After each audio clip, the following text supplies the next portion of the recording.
नमस्कार मित्रांनो, मराठी स्पर्धा जगत या चॅनलवर आपले पुन्हा एकदा स्वागत आहे. मित्रांनो, महाराष्ट्र शिक्षक पात्रता परीक्षेला अनुसरून आम्ही बालमानसशास्त्रची जी सिरीज आहे ती चालवलेली आहे. यामध्ये आम्ही बालमानसशास्त्राचा संपूर्ण सार समाविष्ट करण्याचा पुरेपूर प्रयत्न करत आहोत.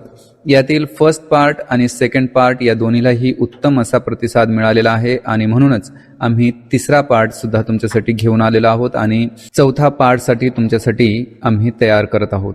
तर हा तिसरा पार्ट आहे आणि याला उत्तम प्रतिसाद मिळेल हीच अपेक्षा आणि मिळायलाच पाहिजे, कारण तुम्हाला जी 2021ची जी TET आहे ती TET क्रॅक करायची आहे आणि ती क्रॅक करण्यासाठी हा संपूर्ण सार तुम्ही एक वेळेस स्वतःच्या नजरेखालून घालणं आणि त्याला स्टडी करणं अत्यंत महत्त्वाचं आहे. ठीक आहे, तर हे एक महत्त्वपूर्ण कार्य तुमच्यासाठी आहे आणि ते तुम्ही पार पाडलं पाहिजे, केलं पाहिजे.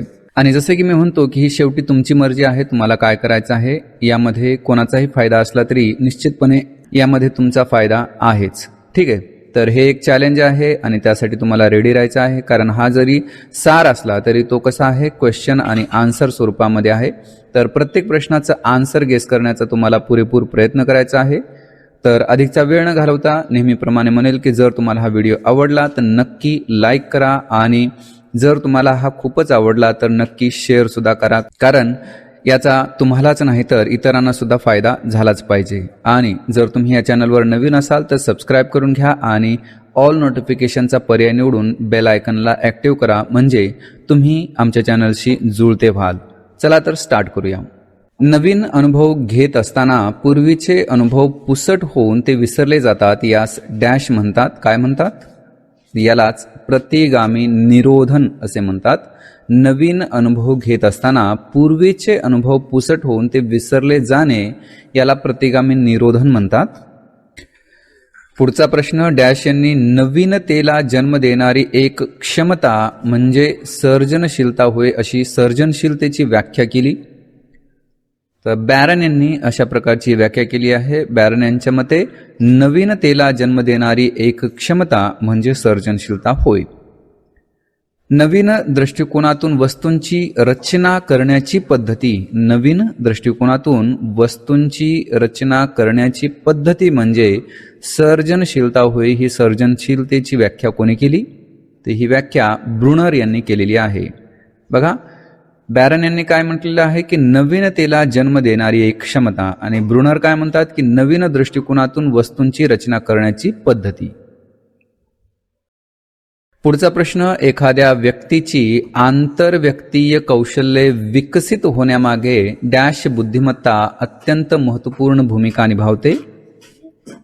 तर उत्तर आहे भावनिक बुद्धिमत्ता. एखाद्या व्यक्तीची आंतरव्यक्तीय कौशल्य विकसित होण्यामागे भावनिक बुद्धिमत्ता महत्त्वपूर्ण भूमिका निभावते. डॅश यांनी 1995 मध्ये भावनिक बुद्धिमत्तेचे 5 घटकांचे प्रारूप मांडले. डॅनियल गोलमन यांनी 1995 मध्ये भावनिक बुद्धिमत्तेचे 5 घटकांचे प्रारूप मांडले. सामाजिक वातावरणात घडणाऱ्या व्यक्तीच्या वर्तनाची गोळाबेरीज म्हणजे व्यक्तिमत्व होय. ही व्यक्तिमत्वाची व्याख्या डॅश यांनी केली. ही व्याख्या ए. ट्रॅक्सलर यांनी केलेली आहे. सामाजिक वातावरणात घडणाऱ्या व्यक्तीची वर्तनाची गोळाबेरीज म्हणजे व्यक्तिमत्व होय. ही व्याख्या ए. ट्रॅक्सलर यांनी केलेली आहे. पुढचा प्रश्न, बुद्धिमत्तेचा समूह घटक सिद्धांत कोणी मांडला? तो थॉम्सन यांनी मांडला. 1959 मध्ये 3 फेसेस ऑफ इंटेलेक्ट या पुस्तकाचे लेखन कोणी केले? तर ते केले गिलफोर्ड यांनी. आठवणीत राहू द्या, 1959 मध्ये 3 फेसेस ऑफ इंटेलेक्ट या पुस्तकाचं लेखन गिलफोर्ड यांनी केलेलं आहे. वरिष्ठ अधिकारी रागावला म्हणून आपल्या खालील नोकरांवर ओरडणे यास डॅश म्हणतात. यास विस्थापन असे म्हणतात. म्हणजे एकाचा राग दुसऱ्यावर काढणे म्हणजेच विस्थापन. पुढचा प्रश्न आहे, 3 फेसेस ऑफ इंटेलेक्ट या पुस्तकात बुद्धिमत्तेची कोणती उपपत्ती मांडण्यात आली आहे? तर बुद्धिमत्तेची त्रिमितीय संरचना विश्लेषण उपपत्ती मांडण्यात आली आहे. थ्री फेसेस ऑफ इंटेलेक्ट या पुस्तकामध्ये. कोणती? बुद्धिमत्तेची त्रिमितीय संरचना विश्लेषण उपपत्ती. पुढचा प्रश्न, शाईच्या डागांवर आधारित व्यक्तिमापन कसोटी कोणी तयार केली? ती तयार केली रोशार्क यांनी. कोणत्या ग्रंथीतील स्रावाच्या प्रमाणात घट झाल्यास मानसिक दुर्बलता येते? तर कंठस्थ ग्रंथीतील स्रावाच्या प्रमाणात घट झाल्यास मानसिक दुर्बलता येते. ठीक आहे.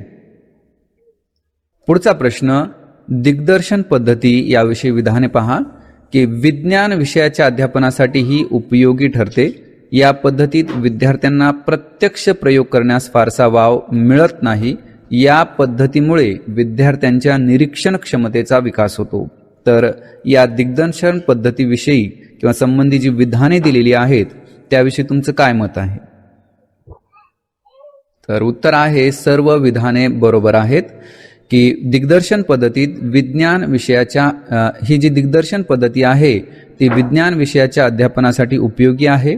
या पद्धतीत विद्यार्थ्यांना प्रत्यक्ष प्रयोग करायला फारसा वाव मिळत नाही आणि या पद्धतीमुळे विद्यार्थ्यांच्या निरीक्षण क्षमतेचा विकास होतो. डॅश यांनी बुद्धिमंथन पद्धतीची मांडणी केली. ॲलेक्स ऑसबॉर्न यांनी बुद्धिमंथन पद्धतीची मांडणी केली. पुढचा प्रश्न, लेव्ह वॅगोट्स्की यांनी लिहिलेला प्रसिद्ध ग्रंथ कोणता? त्याचं नाव आहे थॉट्स अँड लँग्वेज. लेव्ह वॅगोट्स्की यांचा हा ग्रंथ. शिक्षण क्षेत्रात स्कॅफोल्डिंग ही संकल्पना कोणी आणली? शिक्षण क्षेत्रात स्कॅफोल्डिंग ही संकल्पना कोणी आणली? लेव्ह वॅगोट्स्की यांनीच आणलेली आहे. स्कॅफोल्डिंग शब्दाचा शब्दशः अर्थ कोणता? इमारत बांधण्यासाठी लागणाऱ्या फळ्यांची पराती असा या स्कॅफोल्डिंग शब्दाचा शब्दशः अर्थ होतो. पुढचा प्रश्न, मनावर घडलेल्या संस्काराचा प्रत्यक्ष उपयोग करणे म्हणजे स्मरण होय. ही स्मरणाची व्याख्या डॅश यांनी केली. तर उत्तर आहे वुडवर्थ यांच्या मते मनावर घडलेल्या संस्काराचा प्रत्यक्ष उपयोग करणे म्हणजे स्मरण होय. पूर्वानुभवांच्या आधारे नैसर्गिक कल सुधारण्याची क्षमता म्हणजे बुद्धिमत्ता होय. ही बुद्धिमत्तेची व्याख्या कोणी केली? मॅकडुगल यांनी केलेली आहे. मॅकडुगल यांच्या मते पूर्वानुभवांच्या आधारे नैसर्गिक कल सुधारण्याची क्षमता म्हणजे बुद्धिमत्ता होय. मुलाखती या व्यक्तिमत्व मापन पद्धतीत डॅश यांनी दिशा नसलेल्या मुलाखतीवर भर दिला आहे. तो उत्तर आहे कार्ल रॉजर्स. मुलाखती या व्यक्तिमत्व मापन पद्धतीत कार्ल रॉजर्स यांनी दिशा नसलेल्या मुलाखतीवर भर दिला. पुढचा प्रश्न आहे, सर्जनशील बालकाची लक्षणे यासंबंधी इथं काही विधानं दिलेली आहेत. त्याविषयी तुम्हाला काय वाटतं ते ठरवायचं आहे. बघा, पहिलं विधान आहे निर्भयता अधिक असते सर्जनशील बालकांमध्ये. सौंदर्यात्मक मूल्यांची जोपासना करतात. तिसरं आहे कल्पना विश्वात अधिक रमतात. आणि चौथं आहे आत्मभान अधिक असते. तर सर्जनशील बालकाच्या या लक्षणांबाबत तुम्हाला काय वाटतं? त्याचं उत्तर आहे सर्व बरोबर आहेत. सर्जनशील बालकाची ही लक्षणे आहेत की ते निर्भय असतात, त्यांच्यामध्ये सौंदर्यात्मक मूल्यांची जोपासना करण्याची वृत्ती असते, कल्पना विश्वात ते अधिक रमतात आणि त्यांच्यामध्ये आत्मभान हे अधिक असते. पुढचा प्रश्न, डॅश सिद्धांतानुसार व्यक्ती परिस्थितीचा अर्थ कसा लावते यावर तिच्या भावनेचे स्वरूप अवलंबून असते. तर उत्तर आहे लॅसरच्या सिद्धांतानुसार व्यक्ती परिस्थितीचा अर्थ कसा लावते यावर तिच्या भावनेचे स्वरूप अवलंबून असते. पुढचा प्रश्न, एखाद्या बालकाला पहिल्यांदा पाहिल्यास कोणत्या स्वरूपाचा व्यक्तिभेद लक्षात येतो? कोणत्या स्वरूपाचा व्यक्तिभेद लक्षात येतो? शारीरिक व्यक्तिभेद लक्षात येतो. एखाद्या बालकाला जर आपण पहिल्यांदा पाहिलं तर आपल्याला शारीरिक व्यक्तिभेद लक्षात येतो. पुढचा प्रश्न, डॅश या व्यक्तिमापन पद्धतीत व्यक्तिमत्वाविषयक विधाने देऊन होय किंवा नाही या स्वरूपात मापन केले जाते. तर पडताळा सूची या व्यक्तिमत्व मापन पद्धतीत व्यक्तिमत्वविषयक विधाने देऊन होय किंवा नाही या स्वरूपात मापन केले जाते. पडताळा सूचित. डॅश व डॅश यांनी बुद्धिमत्तेचा एक घटक सिद्धांत मांडला. एक घटक सिद्धांत कोणी मांडला? तर बुद्धिमत्तेचा जो एक घटक सिद्धांत आहे तो बीने व टर्मन यांनी मिळून मांडलेला आहे. पुढचा प्रश्न विधाने आहे तुमच्यासाठी. जेम्स लॅकच्या सिद्धांतानुसार आंतरिक इंद्रियांच्या प्रतिक्रिया प्रथम घडून त्यानंतर आपणास भावनात्मक अनुभव येतो. शॅक्टर सिंगर सिद्धांतानुसार भावना उद्दीपनासाठी शारीरिक क्रियांबरोबरच बोधात्मक प्रक्रिया महत्त्वाची असते. तर या दोन्ही विधानाबद्दल आपलं काय मत आहे? तर याचं उत्तर आहे की दोन्ही बरोबर आहेत. बघा, जेम्स लॅकच्या सिद्धांतानुसार आंतरिक इंद्रियाच्या प्रतिक्रिया प्रथम घडून त्यानंतर आपणास भावनात्मक अनुभव येतो. आणि शॅक्टर सिंगर सिद्धांतानुसार भावना उद्दीपनासाठी शारीरिक क्रियांबरोबरच बोधात्मक प्रक्रिया महत्त्वाची असते. पुढचा प्रश्न. जीन पियाजे यांच्या बोधात्मक विकासाच्या उत्पत्तीनुसार बालक डॅश ते डॅश काळात बाह्य वस्तूंचा उपयोग करायला शिकते. उत्तर आहे 4 ते 8 महिने या काळात. जीन पियाजे यांच्या बोधात्मक विकासाच्या उत्पत्तीनुसार किंवा जीन पियाजे यांच्या मतानुसार किंवा संशोधनानुसार बालक हे 4 ते 8 महिन्याच्या काळामध्ये बाह्य वस्तूंचा उपयोग करायला शिकते. पुढचा प्रश्न. डॅश यांनी बहुविध बुद्धिमत्तेचा सिद्धांत मांडला. कोणी मांडला? हार्वर्ड यांनी मांडलेला आहे बहुविध बुद्धिमत्तेचा सिद्धांत. एखाद्या हेतूसाठी प्रयत्न करूनही अपयश येत असल्यास ते मान्य न करता इतरांना पटेल असे खोटे कारण देणे म्हणजेच डॅश होय. तर समर्थन होय. मानसशास्त्रीय भाषेमध्ये याला समर्थन असं म्हणतात की एखाद्या हेतूसाठी जर प्रयत्न करूनही आपल्याला यश येत नसेल तर ते मान्य न करता इतरांना पटेल असे खोटे कारण देणे म्हणजेच काय तर समर्थन. पुढचा प्रश्न. बुद्धिमत्तेचा द्विघटक सिद्धांत कोणी मांडला? कोणी मांडला? स्पियरमन यांनी बुद्धिमत्तेचा द्विघटक सिद्धांत मांडला. पुढचा प्रश्न. स्मरण म्हणजे धारणा शक्ती होय ही व्याख्या कोणी केली? ही व्याख्या एडगेल यांनी केलेली आहे. पुढचा प्रश्न. डॅश यांच्या मते मुलांपेक्षा मुलींची भाषा प्रत्येक अवस्थेत अधिक प्रगल्भ असते. तर हे मत आहे मॅकर्थी यांचं. मॅकर्थी यांच्या मते मुलांपेक्षा मुलींची भाषा ही प्रत्येक अवस्थेत कशी असते? प्रगल्भ असते. पुढचा प्रश्न. डॅश यांनी सर्जनशीलतेची पहिल्यांदा शास्त्रीय स्वरूपात मांडणी केली. पहिल्यांदा शास्त्रीय स्वरूपामध्ये सर्जनशीलतेची मांडणी कोणी केली? कोणी केली? जे गिलफोर्ड यांनी केली. मित्रांनो, तुम्हाला हा व्हिडिओ आवडत असेल तर नक्की लाईक करा, कारण तुमच्या एक लाईकने आम्हाला बराच काही फरक पडतो. ठीक आहे. आणि ज्या मित्रांनी लाईक केलेला आहे त्यांच्यासाठी थँक्स. पुढचा प्रश्न. 1983 मध्ये फ्रेम्स ऑफ माइंड या पुस्तकाचे लेखन कोणी केले? हार्वर्ड गार्डनर यांनी या पुस्तकाचे लेखन केलेलं आहे. आठवणीत राहू द्या, फ्रेम्स ऑफ माइंड या पुस्तकाचे लेखन हार्वर्ड गार्डनर यांनी केलेलं आहे 1983 मध्ये. हार्वर्ड गार्डनर यांनी फ्रेम्स ऑफ माइंड या पुस्तकात कोणता सिद्धांत मांडला? कोणता सिद्धांत मांडला? बहुआयामी बुद्धिमत्ता सिद्धांत मांडलेला आहे. हार्वर्ड गार्डनर यांनी फ्रेम्स ऑफ माइंड या पुस्तकामध्ये बहुआयामी बुद्धिमत्ता सिद्धांत मांडला. पुढचा प्रश्न. बहुआयामी बुद्धिमत्ता सिद्धांतात बुद्धिमत्तेचे एकूण किती प्रकार सांगण्यात आले आहेत? अतिशय महत्त्वाचा प्रश्न आहे. तर आठवणीत राहू द्या, 1983 मध्ये हार्वर्ड गार्डनर यांनी फ्रेम्स ऑफ माइंड हे पुस्तक लिहिलं. त्यामध्ये त्यांनी बहुआयामी बुद्धिमत्ता सिद्धांत प्रतिपादित केलेला आहे आणि त्यामध्ये त्यांनी बुद्धिमत्तेचे एकूण 9 प्रकार सांगितले आहेत. पुढचा प्रश्न आहे. कूडरची अभिरुची शोधिका इयत्ता डॅश ते डॅशच्या विद्यार्थ्यांसाठी तयार करण्यात आली होती. उत्तर आहे 6वी ते 9वीच्या विद्यार्थ्यांसाठी कूडरची अभिरुची शोधिका तयार करण्यात आली होती. पुढचा प्रश्न आहे, विधाने आहेत तुमच्यासाठी की पहिलं विधान आहे, बालकामधील विशेष कौशल्य विषयक क्षमता म्हणजे अभिक्षमता होय.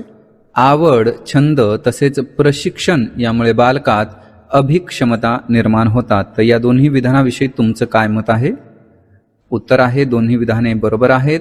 बालकांमधील विशेष कौशल्य विषयक क्षमता म्हणजेच अभिक्षमता, आवड, छंद तसेच प्रशिक्षण यामुळे बालकामध्ये अभिक्षमता निर्माण होतात.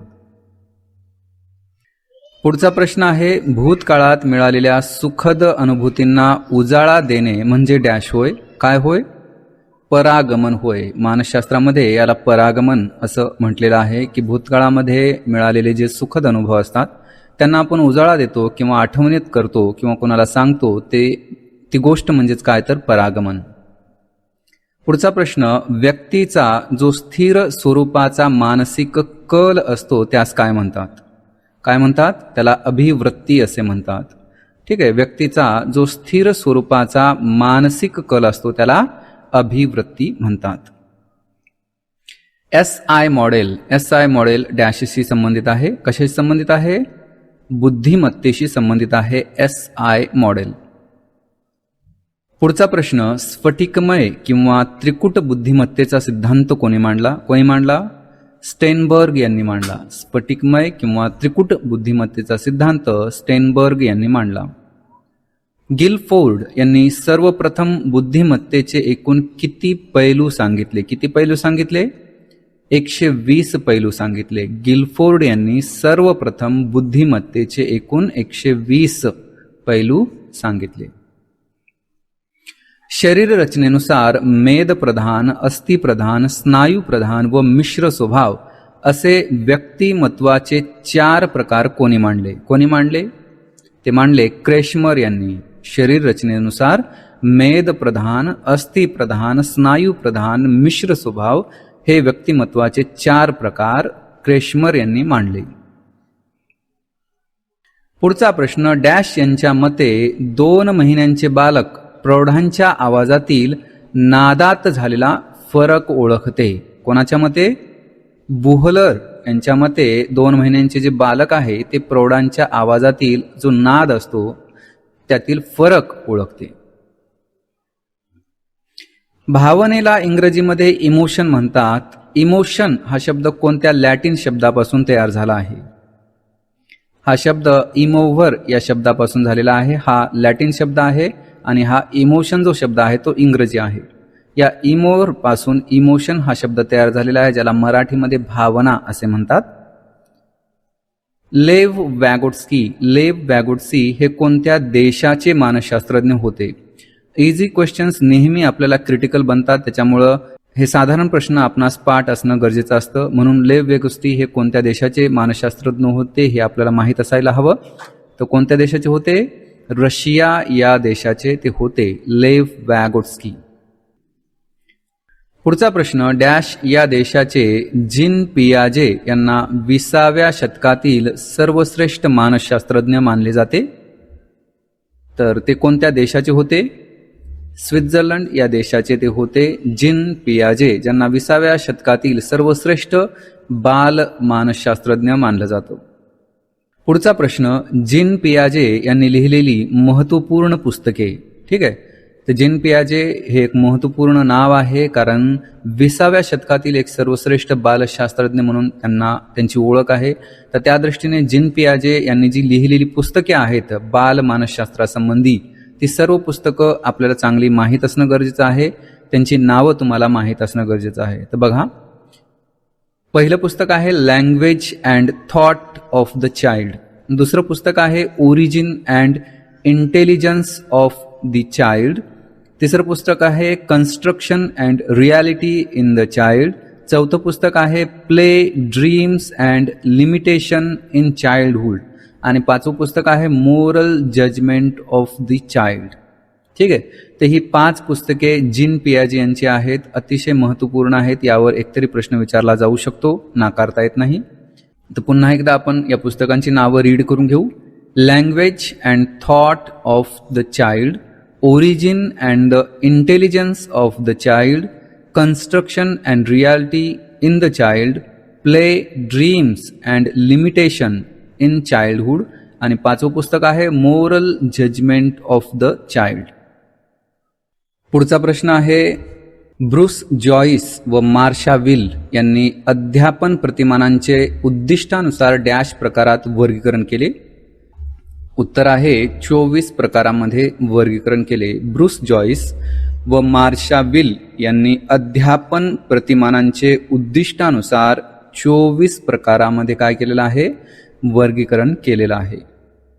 शालेय स्तरावरील सध्याची राष्ट्रीय व राज्य स्तरावरील पाठ्यपुस्तके डॅश आराखड्यानुसार लिहिली गेली आहेत. महत्त्वपूर्ण प्रश्न आहे, इम्पॉर्टंट क्वेश्चन आहे. उत्तर काय आहे, राष्ट्रीय अभ्यासक्रम आराखडा 2005. शालेय स्तरावरील सध्याची राष्ट्रीय व राज्य स्तरावरील पाठ्यपुस्तके ही राष्ट्रीय अभ्यासक्रम आराखडा 2005 नुसार लिहिली गेली आहेत. उद्गमन या शब्दाचा अर्थ काय घ्याल? याचा अर्थ होतो वरच्या दिशेने जाणे. पुढचा प्रश्न विधाने आहेत तुमच्यासाठी. बघा, पहिलं विधान काय म्हणतं की लोकांची विविध बाबींसंबंधी आवड तपासण्यासाठी अभिवृत्ती मापन कसोट्या वापरल्या जातात. ठीक आहे. आणि दुसरं विधान आहे, लिकर्टचे अभिवृत्ती मापन तंत्र हे अभिवृत्ती मापनाचे अत्यंत साधे व सरळ तंत्र होय. तर या 2 विधानांविषयी तुमचं काय मत आहे? तर उत्तर आहे पहिले विधान चुकीचे आहे. ते कसे आपण इथं बघूया की लोकांची विविध बाबीसंबंधी आवड याऐवजी इथं काय असायला पाहिजे, कल हा शब्द असायला पाहिजे. ठीक आहे. तर विधान बरोबर करून कसं सांगता येईल की लोकांची विविध बाबीसंबंधी म्हणण्यापेक्षा लोकांचा विविध बाबीसंबंधीचा कल तपासण्यासाठी अभिवृत्ती मापन कसोटी किंवा कसोट्या वापरल्या जातात. आणि दुसरं विधान पण बरोबर आहे आता की लिकर्टचे अभिवृत्ती मापन तंत्र हे अभिवृत्ती मापनाचे अत्यंत साधे आणि सरळ तंत्र आहे किंवा होय.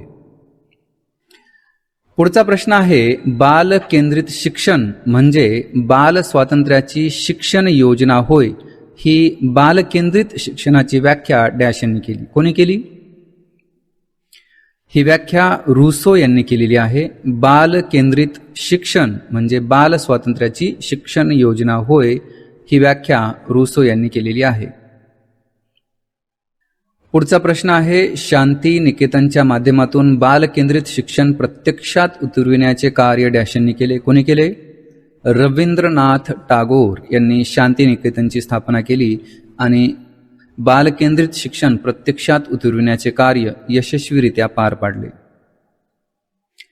पुढचा प्रश्न, डॅश यांना कार्यवादाचा जनक मानले जाते. कोणाला मानले जाते? जॉन ड्वी यांना कार्यवादाचा जनक मानले जाते. डॅश यांनी मांडलेल्या प्रकल्प पद्धतीत बालकामध्ये कृतीद्वारे आत्मविश्वास निर्माण केला जातो. उत्तर आहे किलपॅट्रिक. तर किलपॅट्रिक यांनी मांडलेल्या प्रकल्प पद्धतीमध्ये बालकामध्ये कृतीद्वारे आत्मविश्वास निर्माण केला जातो. पुढचा प्रश्न विधाने आहेत. बघा, पहिलं विधान आहे, अध्ययनकर्ता कुटुंबातील मोठ्या व्यक्ती व शिक्षक यांचे अनुकरण करतो.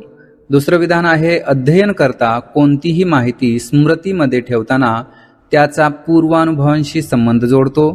तिसरं विधान आहे, अध्ययनकर्त्याच्या विकासाचा संबंध हा त्याला प्राप्त होणारा अनुवंश व बाह्य परिस्थिती यांच्यावर अवलंबून नसतो असं इथं म्हटलेलं आहे.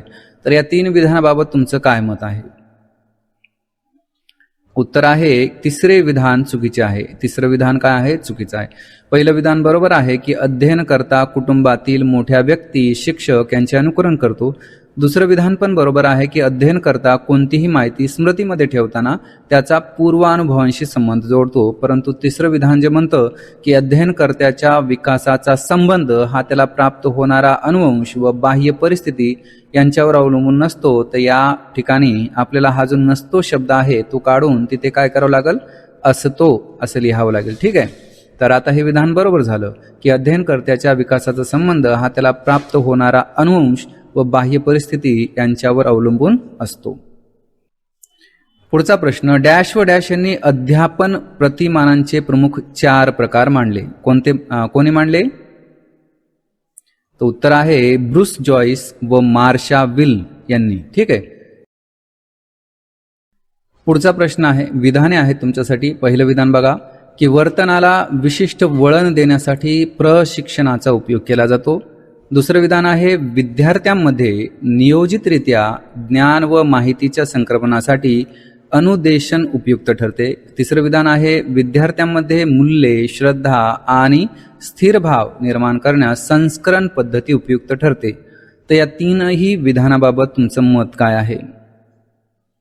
उत्तर आहे सर्व विधाने बरोबर आहेत. ठीक आहे, की वर्तनाला विशिष्ट वळण देण्यासाठी प्रशिक्षणाचा उपयोग केला जातो. विद्यार्थ्यांमध्ये नियोजितरित्या ज्ञान व माहितीच्या संक्रमणासाठी अनुदेशन उपयुक्त ठरते आणि विद्यार्थ्यांमध्ये मूल्ये, श्रद्धा, स्थिरभाव निर्माण करण्यासाठी संस्करण पद्धती उपयुक्त ठरते. पुढचा प्रश्न, शाळेच्या वेळेव्यतिरिक्त विद्यार्थ्याने वैयक्तिक विकासासाठी शिक्षकाच्या मार्गदर्शनाखाली केलेले स्वयं अध्ययन म्हणजेच डॅश होय. याला काय म्हणतात मानसशास्त्रीय भाषेत? याला म्हणतात पर्यवेक्षित अभ्यास. ठीक आहे, की शाळेच्या वेळेव्यतिरिक्त विद्यार्थ्याने वैयक्तिक विकासासाठी शिक्षकाच्या मार्गदर्शनाखाली जे स्वयं अध्ययन केलेले असते त्याला मानसशास्त्रीय भाषेमध्ये पर्यवेक्षित अभ्यास असं म्हणतात. पुढचा प्रश्न आहे, शिक्षक अध्यापन करताना विशिष्टाकडून सामान्याकडे घेऊन जात असतील तर ते अध्यापनाची डॅश पद्धती वापरत आहेत. कोणती पद्धत वापरत आहेत? उद्गामी पद्धती वापरत आहेत. ठीक आहे. प्रकल्प पद्धती ही डॅश तत्वज्ञानावर आधारित आहे. उत्तर आहे मार्क्सवादी तत्वज्ञानावर आधारित आहे प्रकल्प पद्धती. गणित अध्यापनात पृथक्करण व संयोजन पद्धती एकत्रित वापरण्यासाठी डॅश आहे. कशी आहे? परस्पर पूरक आहे. ठीक आहे. प्रश्न आहे, अध्यापनाचा जीवनाशी व विषयांशी संबंध जोडणे म्हणजेच डॅश होय. समवाय होय. ठीक आहे, हा महत्वाचा प्रश्न आहे, कन्फ्युजिंग आहे, की अध्यापनाचा जीवनाशी व विषयांशी संबंध जोडणे म्हणजेच समवाय. शिक्षकाकडून अध्यापन करताना नकळतपणे घडून येणारा समवाय डॅश, तो आहे प्रासंगिक समवाय. पुढचा प्रश्न आहे, पूर्व प्राथमिक स्तरावर अध्यापनासाठी डॅश पद्धती उपयुक्त आहे. कोणती पद्धती उपयुक्त आहे? क्रीडन पद्धती. पूर्व प्राथमिक स्तरावर अध्यापनासाठी क्रीडन पद्धती उपयुक्त आहे. पुढचा प्रश्न, डॅश यांच्या मते मन निरोगी व विकसनशील ठेवणे म्हणजे मानसिक आरोग्य होय. कर्ट लेविन यांच्या मते मन निरोगी व विकसनशील ठेवणे म्हणजेच मानसिक आरोग्य होय. कर्ट लेविन यांनी मानसिक संघर्षाचे एकूण किती प्रकार सांगितले? किती सांगितले? एकूण 3 प्रकार सांगितलेले आहेत कर्ट लेविन यांनी मानसिक संघर्षाचे.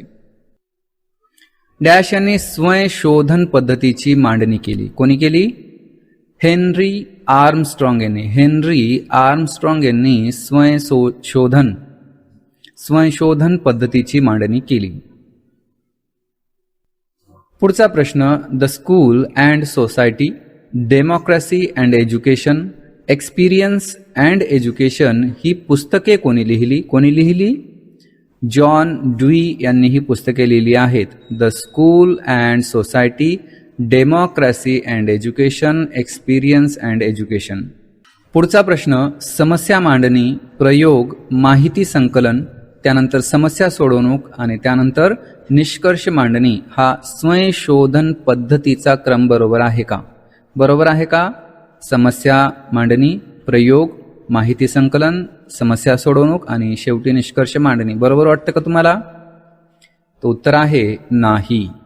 कारण माहिती संकलन हा जो टप्पा आहे तो समस्या मांडणीच्या नंतर असतो. म्हणजे प्रयोग हा माहिती संकलनाच्या नंतर असायला पाहिजे. म्हणजेच काय तर 1 नंबर समस्या मांडणी, 2 नंबर माहिती संकलन, 3 नंबर प्रयोग, त्याच्यानंतर 4था आहे समस्या सोडवणूक आणि 5वा आहे निष्कर्ष मांडणी. तर हे जे टप्पे आहेत ते योग्य पद्धतीने असतील. म्हणजे हा क्रम बरोबररित्या आपल्याला करता येईल अशा पद्धतीने.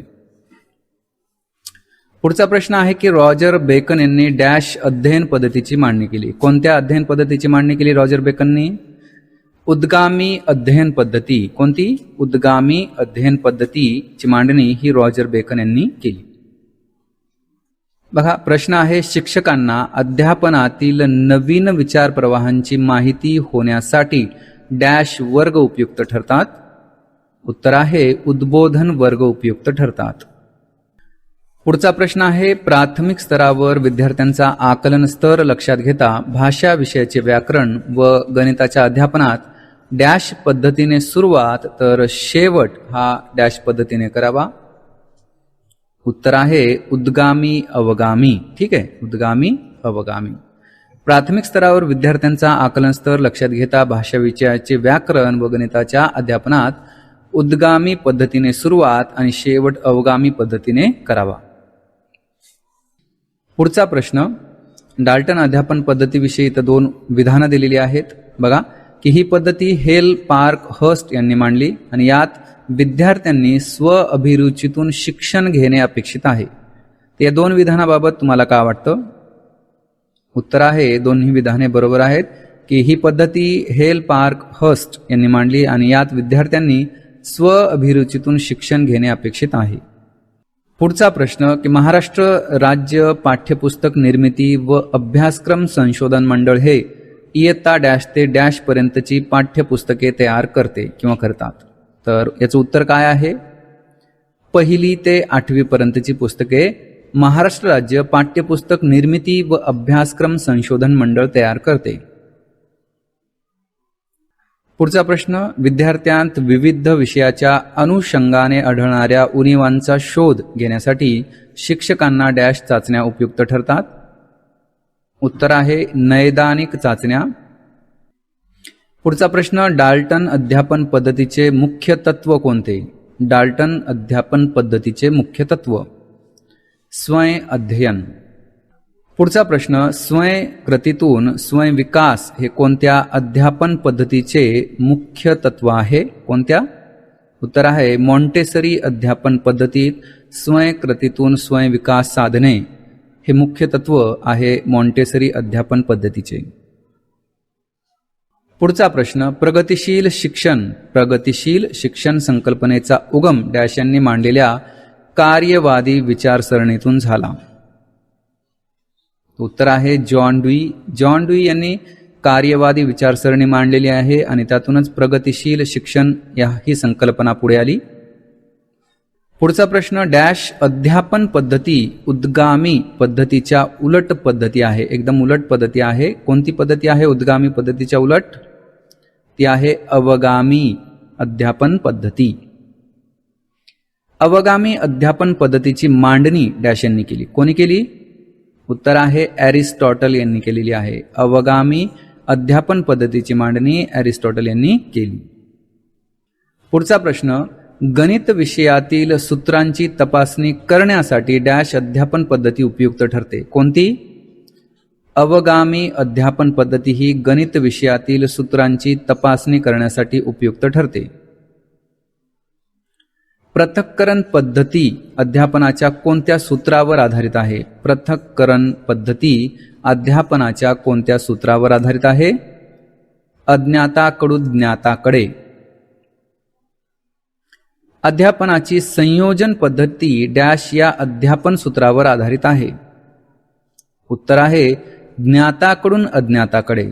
अध्यापनाची संयोजन पद्धती ही ज्ञाताकडून अज्ञाताकडे या सूत्रावर आधारित आहे, तर पृथक्करण पद्धती ही अज्ञाताकडून ज्ञाताकडे या सूत्रावर आधारित आहे.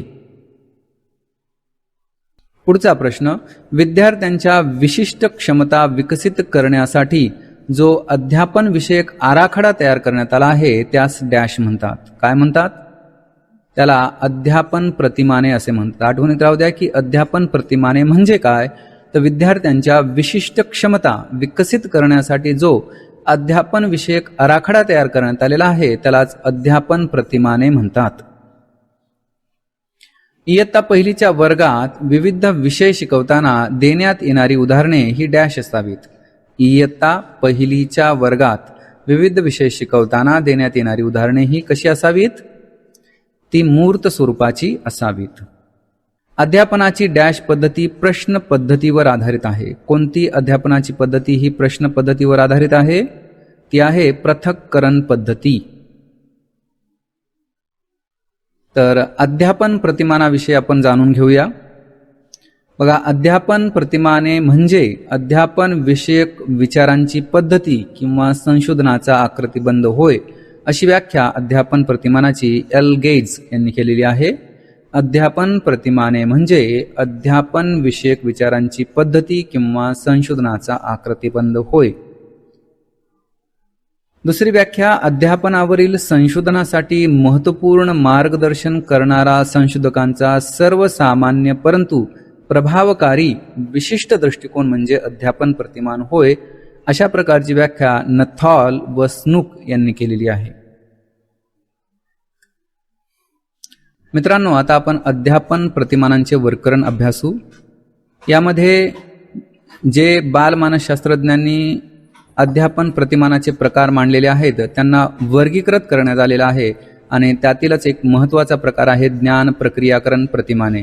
तर कोणकोणती जी प्रतिमाने आहेत ती ज्ञान प्रक्रियाकरण प्रतिमाने या प्रकाराअंतर्गत येतात ते पाहूया. बघा, ज्ञान प्रक्रियाकरण प्रतिमानातील पहिला जो प्रकार आहे तो आहे उद्गमन प्रतिमान. ठीक आहे, उद्गमन प्रतिमानाचे उद्गाते आहेत हिल्डा टाबा.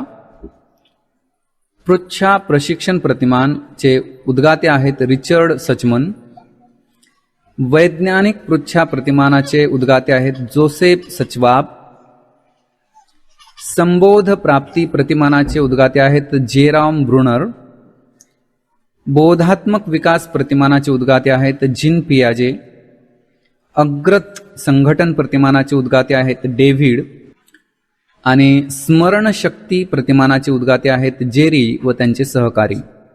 तर अशा पद्धतीने अध्यापन प्रतिमानांच्या वर्गीकरणातील पहिला प्रकार जो आहे तो ज्ञान प्रक्रियाकरण प्रतिमाने. यामध्ये एकूण 7 काय आलेले आहेत? प्रतिमाने आलेली आहेत आणि ती कोणी मांडलेली आहेत ते पण आपण इथं जाणून घेतलं. तर अध्यापन प्रतिमानाचा दुसरा प्रकार किंवा वर्ग आहे व्यक्तिगत विकास प्रतिमाने. याच्यामध्ये जी प्रतिमाने आहेत कोणकोणती आहेत समाविष्ट ती पाहूया. पहिला आहे अनिर्देशित अध्यापन प्रतिमान. याचे उद्गाते आहेत कार्ल रॉजर्स.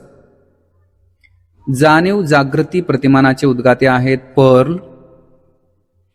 सर्जनात्मक प्रतिमानाचे उद्गाते आहेत विल्यम गार्डन. संकल्पनात्मक प्रणाली प्रतिमानाचे उद्गाते आहेत डेव्हिड हंट. वर्गसभा प्रतिमानाचे जे उद्गाते आहेत ते आहेत विल्यम ग्लेसर. तर व्यक्तिगत विकास प्रतिमाने यामध्ये एकूण 5 काय येतात? प्रतिमाने येतात. ठीक आहे. यानंतर आहे सामाजिक आंतरक्रिया प्रतिमाने. समूह अन्वेषण प्रतिमानाचे उद्गाते आहेत हर्बर्ट थेलन. सामाजिक पृच्छा प्रतिमानाचे उद्गाते आहेत बायरन.